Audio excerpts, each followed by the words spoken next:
بسم الله الرحمن الرحيم. الرحمن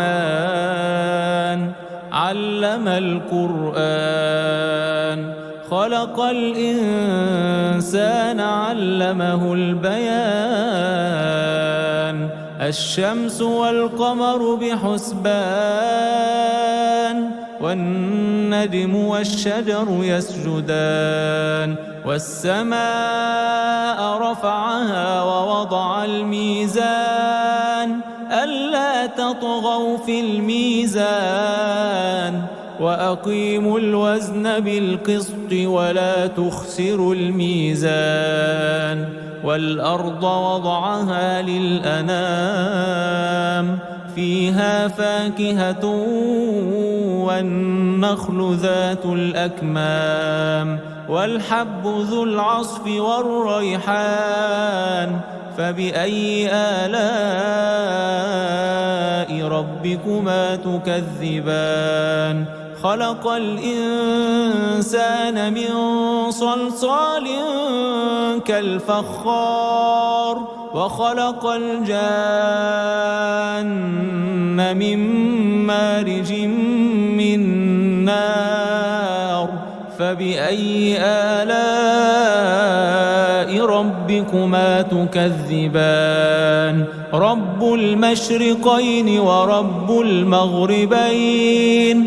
فبأي آلاء ربكما تكذبان؟ مرج البحرين يلتقيان، بينهما برزخ لا يبغيان.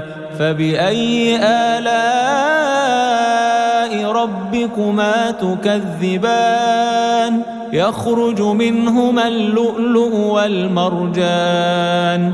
فبأي آلاء ربكما تكذبان؟ وله الجوار المنشآت في البحر كالأعلام. فبأي آلاء ربكما تكذبان؟ كل من عليها فان، ويبقى وجه ربك ذو الجلال والإكرام. فبأي آلاء ربكما تكذبان؟ يسأله من في السماوات والأرض كل يوم هو في شأن. فبأي آلاء ربكما تكذبان؟ سنفرغ لكم أيها الثقلان. فبأي آلاء ربكما تكذبان؟ يا معشر الجن والإنس إن استطعتم أن تنفذوا من أقطار السماوات والأرض فانفذوا، لا تنفذون إلا بسلطان. فبأي آلاء ربكما تكذبان؟ يرسل عليكما شواظ من نار ونحاس فلا تنتصران. فبأي آلاء ربكما تكذبان؟ فإذا انشقت السماء فكانت وردة كالدهان. فبأي آلاء ربكما تكذبان؟ فيومئذ لا يسأل عن ذنبه إنس ولا جان. فبأي آلاء ربكما تكذبان؟ يعرف المجرمون بسيماهم فيؤخذ بالنواصي والأقدام.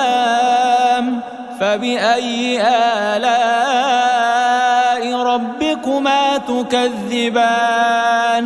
هذه جهنم التي يكذب بها المجرمون يطوفون بينها وبين حميم آن فبأي آلاء ربكما تكذبان ولمن خاف مقام ربه جنتان فبأي آلاء ربكما تكذبان ذواتا أفنان فبأي آلاء ربكما تكذبان فيهما عينان تجريان فبأي آلاء ربكما تكذبان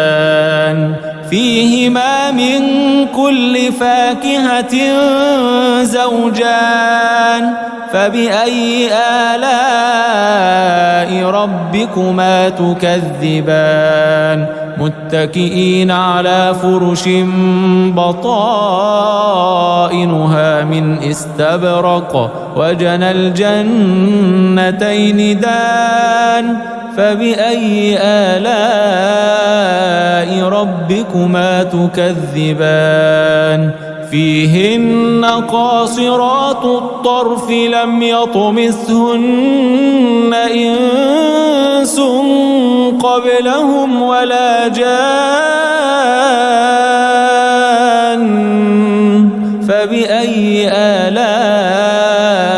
ربكما تكذبان كأنهن الياقوت والمرجان فبأي آلاء ربكما تكذبان هل جزاء الإحسان إلا الإحسان فبأي آلاء ربكما تكذبان ومن دونهما جنتان فبأي آلاء ربكما تكذبان مدهامتان فبأي آلاء ربكما تكذبان فيهما عينان نضاختان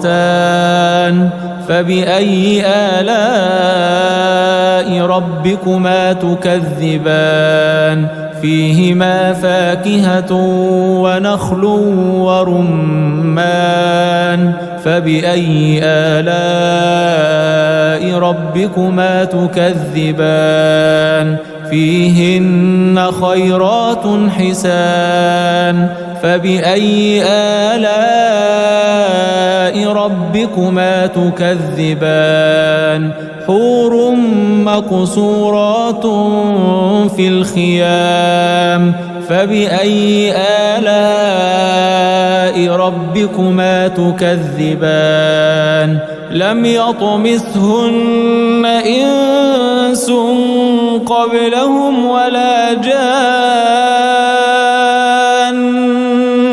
فبأي آلاء